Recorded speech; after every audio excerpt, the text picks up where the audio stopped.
Every phone touts their value, but the Pixel 8a shows us why it's the best cheap phone on the market with its intelligent AI features, charming design, and class-leading software support. Pre-orders for the Pixel 8a went live on May 7, while general availability at the Google Store and other retailers will happen starting on May 14. More important to its story, however, is that its US price remains unchanged at $499, which is wonderful news given how rumors hinted to the possibility of a price hike. Luckily, that's not the case here, but you should know that the $499 cost is for the 128GB of storage. If you need more, Google adding an additional 256GB option for $559. UK shoppers will pay £499 for the Pixel 8a and £50 more increase from the Pixel 7a.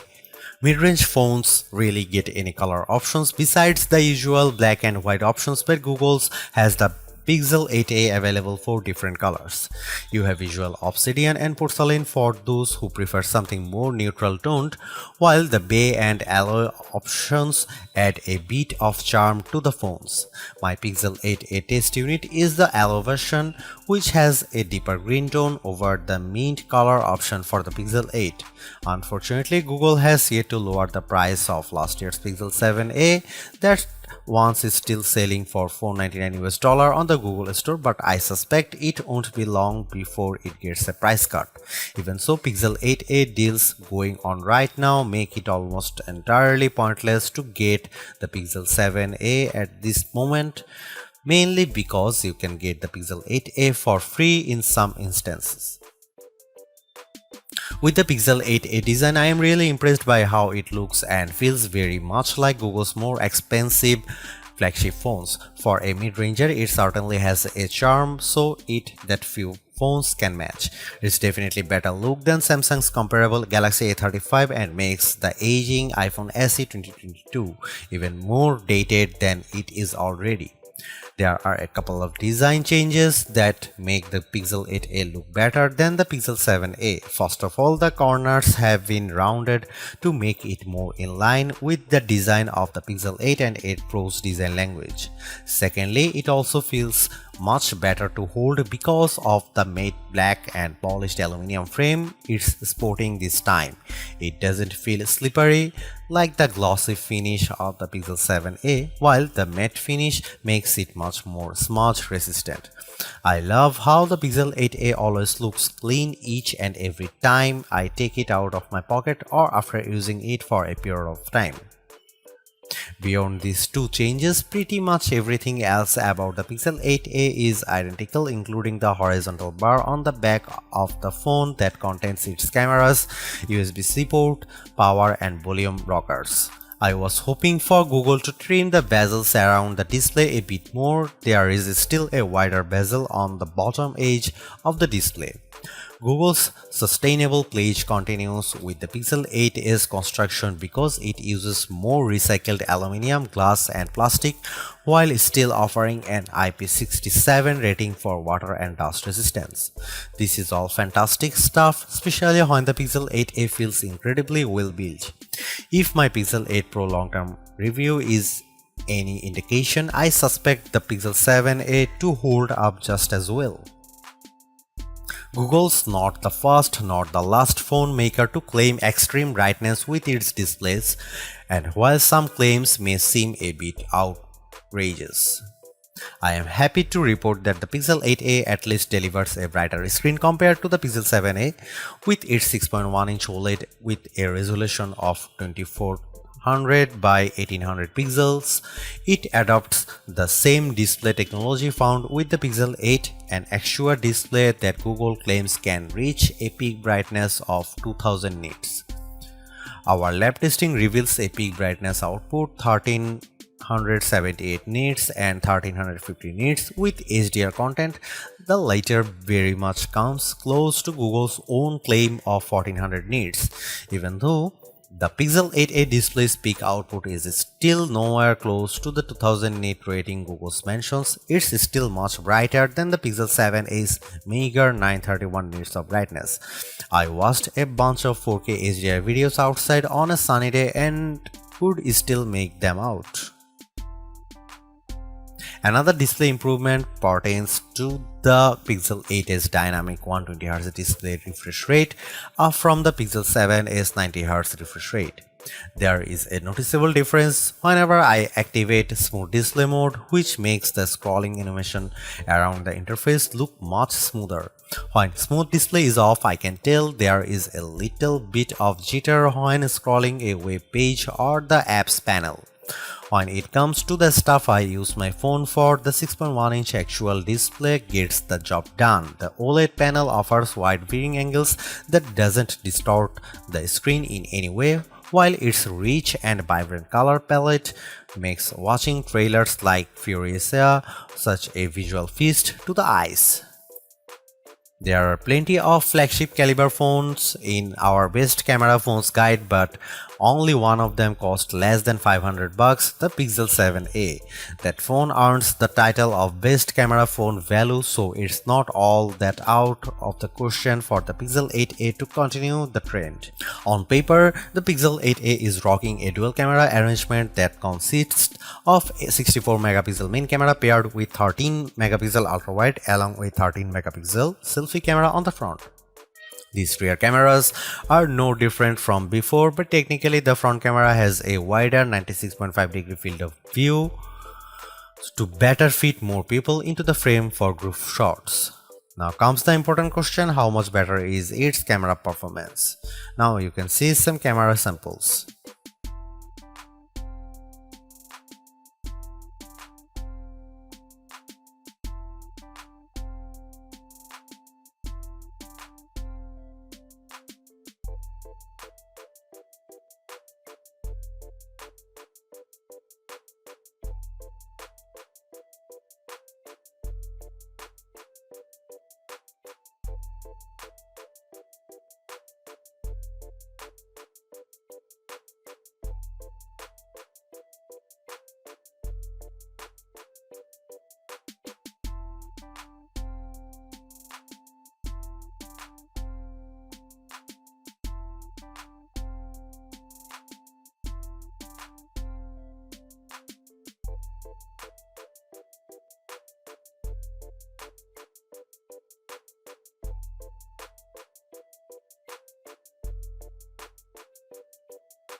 It's no surprise that the Pixel 8a gains the same Tensor G3 chip that powers the Pixel 8 and 8 Pro, which makes the mid-range phone even more compelling given how it's so close in price to the Pixel 8.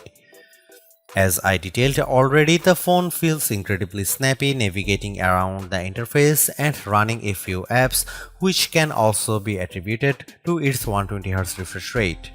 As I suspected, the Pixel 8a delivers promising benchmark scores that pull it ahead of its predecessor. In Geekbench 6, it puts up single-core and multi-core scores of 1581 and 4093 respectively, which easily surpass the 1018 single-core and 3065 multi-core scores of the Pixel 7a.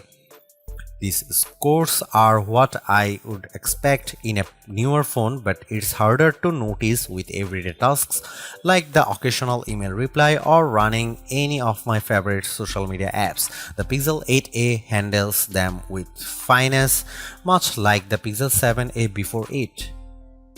Gaming on the Pixel 8a is also a joy, even more when its adaptive refresh rates makes everything look so smooth.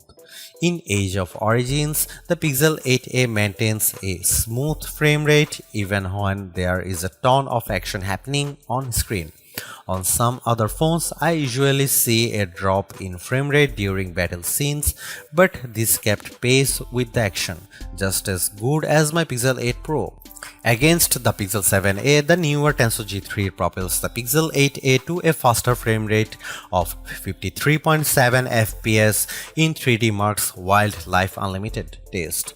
In contrast, the Pixel 7a reaches 41.1 fps running the same test. The only oddity relates to how the Pixel 8a doesn't make any improvement over the Pixel 7a when it comes to rendering video with Adobe Premiere Rush. It clocks in the same time of 56 seconds as the Pixel 7a before it. Indeed, the benchmark scores show that the newest Pixel on the block is no slouch for a mid-range phone. And you know what? That's one of the reasons why I love it. Not only is it able to keep a steady frame rate with all the games I play, but it really says something about experiencing a 120Hz refresh rate on a mid phone. Everything just feels fluid.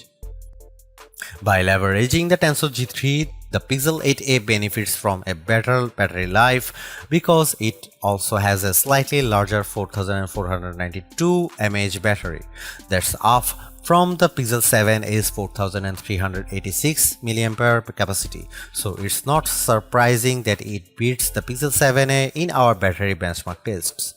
The Pixel 8a reaches a time of 11 hours and 21 minutes with a full charge, which is better than the Pixel 7a's tally of 10 hours and 5 minutes.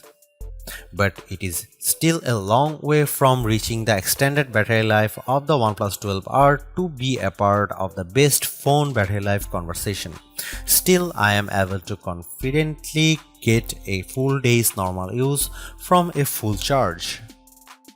Strangely though, the Pixel 8a's recharge time is longer than the Pixel 7a since it doesn't come with a charger in a box. I used a spare 30-watt charger to recharge it. After 15 and 30 minutes of charging, the Pixel 8a got to charge level of 16% and 33% respectively. That's much slower than the Pixel 7a's time, but considering how Google is still using the same 18-watt wire charging, it's no surprise it takes longer with a bigger battery. Every new phone is always trying to outdo the previous phone when it comes to the hardware, but Google's placing a lot more attention on the software with the Pixel 8a in hopes that it's enough to make it a worthier upgrade. Well, I'm happy to report that the Pixel 8a, much like the Pixel 8 and Pixel 8 Pro, before it dives into the world of artificial intelligence to power its new experiences. You should know that some AI features first introduced on the Pixel 8 are trickled down to the Pixel 8a, but not all of them. That's important because the more premium Pixels and 8 and 8 Pro still have their own set of exclusive AI features that justify their higher costs. For example, Video Boost remains exclusive to the Pixel 8 Pro for enhancing video captured in low light. All the new AI experiences on the Pixel 8a have one thing in common: they save me time. This includes Best Take, Magic Editor, Audio Magic Eraser, Gemini, Circle to Search, Live Translate, and Call Assist. The most satisfying part about these AI features is that they are not gimmicky. Take for example how we all search for stuff on Google. Rather than opening Chrome, Circle to Search lets me circle over whatever app I am and perform a Google search then and there. Meanwhile, I am happy about Google Pixel 8a AI assisted photo and editing tools. Magic Editor makes it a breeze for me to not only tweak my photos to make them look better, but also in how it takes the painstaking process of resizing subjects. And finally, the power of AI in a phone like the Pixel 8a is exemplified with Call Assist because Google Assistant can intelligently take phone calls and relay messages for me. I have used this on a couple of occasions so far when I am busy in a conference call and I get a phone call. Rather than sending them directly to voicemail, Call Assist listens to their responses and then provides me with contextual responses to choose from. It's like having an actual office assistant who can confidently take calls for me. And with Gemini out of the box, it's better AI chatbot that can be accessed anytime on the Pixel 8a to deliver relevant responses and actions like getting me the latest ticket prices on a trip abroad. Equally important is that Pixel 8a is getting a boost to 7 years of software and security updates, which is the same support Google introduced with the Pixel 8 and 8 Pro. This is incredible because the Pixel 7a only gets 3 years of major software upgrades, so you can confidently know the newer 8a will get the latest major Android updates for years to come. What more I can say about the Pixel 8s software? Android 14 out of the box is no different from my Pixel 8 Pro, but unlike other mid-range phones in its price range, the key differentiator here is in how it benefits largely from its AI features. Every phone touts their value, but the Pixel 8a shows us why it's the best cheap phone on the market with its intelligent AI features, charming design, and class-leading software support. As much as I relish using flagship phones, their skyrocketing costs make them unobtainable for the many who are on a tighter budget. That's why I have been a fan of mid-range phones for years, as they offer incredible value without the cost, and the Pixel 8a is exactly what I crave. Even though I am disappointed that there is not a tremendous improvement to the camera performance like I have seen in years past, the Pixel 8a still manages to make it up in other ways. I think the bigger story here is how the Pixel 8a offers way more utility with its AI features and gets 7 years of software support.